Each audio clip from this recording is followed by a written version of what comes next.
1965 കാലഘട്ടത്തിൽ ആലപ്പുഴയിൽ നടന്ന ഒരു പ്രേമത്തിൻ്റെ കഥ. അതിലെ കഥാപാത്രം നമുക്ക് കഥാനായകൻ്റെ പേര് ഗോപു എന്ന് വിളിക്കാം. കഥാനായികയുടെ പേര് ആഗ്നസ് എന്നും വിളിക്കാം. ഈ ഗോപു 1965 കാലഘട്ടങ്ങളിൽ ഒരു കയറ് കമ്പനിയിൽ ജോലി ചെയ്യുന്ന ഒരു സ്റ്റാഫായിരുന്നു. അദ്ദേഹം ജുബ്ബയൊക്കെ ഇട്ട് സൈക്കിളിൽ, അന്നത്തെ കാലത്ത് സൈക്കിളിൽ ഒരു മൈനർ ചെയിനൊക്കെ കഴുത്തിലിട്ട് കമ്പനിയിൽ ജോലിക്ക് പോകും. ഓഫീസ് സ്റ്റാഫായിരുന്നു.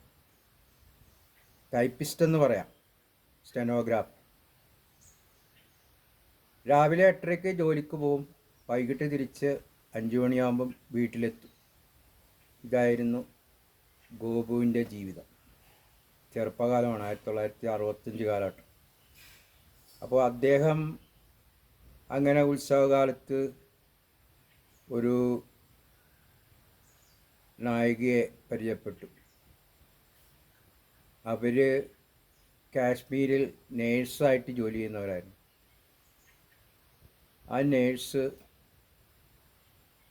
പരിചയപ്പെട്ട് അവരോട് ഇഷ്ടമാണെന്ന് പറയുകയും തുടർന്ന് ഈ നേഴ്സും ഈ ഗോപുവിന് കത്തയക്കുകയും അങ്ങനെ അവരുടെ ബന്ധം വളരുകയും ചെയ്തുകൊണ്ടിരുന്നു.